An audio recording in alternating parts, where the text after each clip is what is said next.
For a while, the story around interest rates felt like it was heading in a clear direction.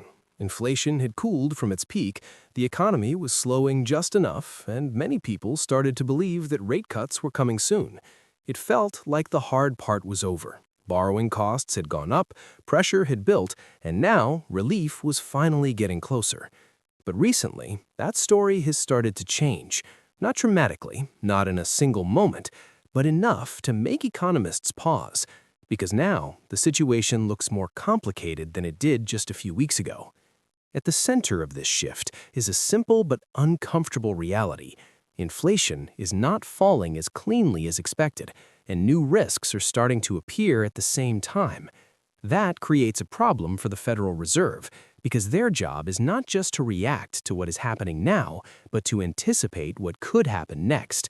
And right now, what they see is not a clear path.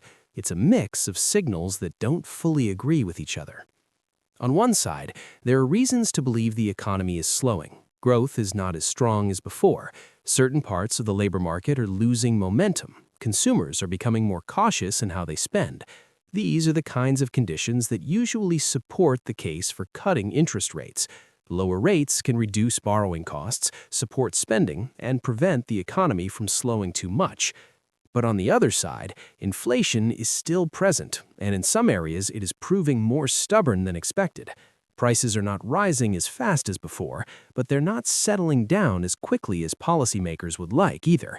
And that matters, because if inflation stabilizes at a level that is still too high, cutting rates too soon could cause it to rise again. That is the risk the Federal Reserve is trying to avoid. This is where the contradiction begins to take shape. People want rate cuts because high interest rates make everything more expensive. Mortgages cost more, credit cards cost more, loans cost more. Businesses face higher financing costs. The pressure is real, and it affects both households and companies.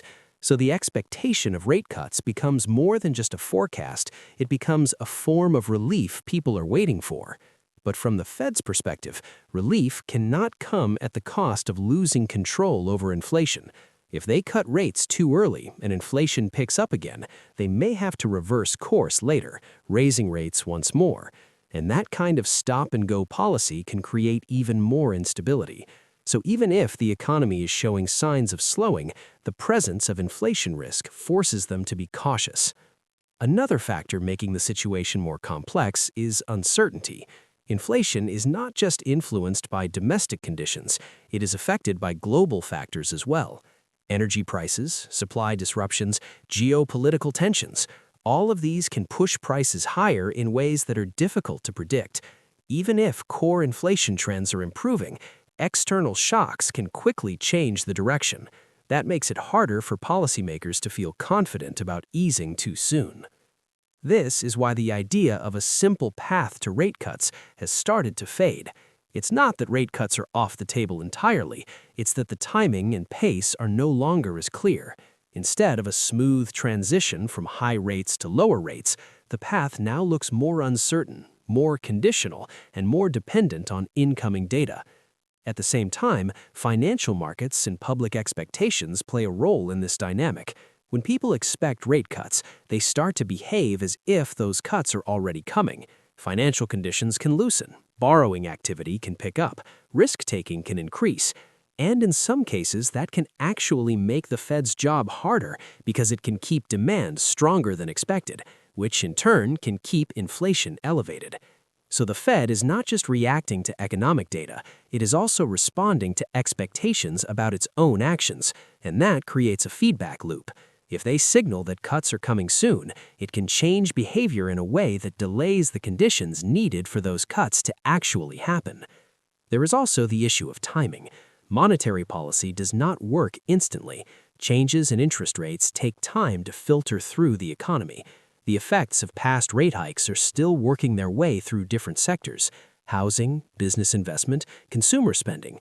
All of these respond gradually. That means the Fed has to consider not just current conditions, but the delayed impact of decisions already made. If they move too quickly, they risk misreading how much of the slowdown is already built into the system. If they move too slowly, they risk putting unnecessary pressure on the economy. and finding that balance becomes more difficult when inflation is not behaving in a predictable way. This is what makes the current situation feel stuck, not in the sense that nothing is happening, but in the sense that every decision comes with trade-offs that are harder to resolve. Cutting rates could support growth, but it could also reignite inflation. Holding rates steady could help bring inflation down further, but it could also increase pressure on households and businesses. And that tension is exactly what defines the Fed's problem right now. It is not a lack of tools, it is a lack of clarity. The signals coming from the economy are mixed. Some point toward easing, others point toward caution. And when those signals don't align, policymakers tend to move more carefully. For consumers and businesses, this creates a different kind of challenge. It means uncertainty remains high, borrowing costs may stay elevated longer than expected, planning becomes more difficult. Decisions that depend on interest rates, buying a home, expanding a business, refinancing debt, all become harder to time. At the same time, the broader economy enters a phase where progress is uneven. Inflation may continue to decline slowly but not smoothly. Growth may slow but not collapse. The labor market may weaken but not sharply. It becomes a period of adjustment rather than resolution. And that is why this moment matters, because it shows that bringing inflation down is not just about moving in one direction. It is about navigating a path that can change depending on new information, new risks, and new pressures. What looked like a straightforward transition is now revealing itself to be more complex. In the end, the reason the Fed's inflation problem just got more complicated is not because something dramatic happened overnight. It's because multiple factors are now pulling in different directions at the same time. Inflation is improving, but not enough. Growth is slowing, but not decisively. Risks are easing in some areas, while increasing in others. And when all of those forces come together, the result is not a clear answer, but a careful pause. A moment where the path forward is no longer obvious, where the expected relief of rate cuts is still possible but no longer guaranteed, and where the Fed, instead of moving confidently in one direction, has to navigate a much narrower and more uncertain path than anyone expected.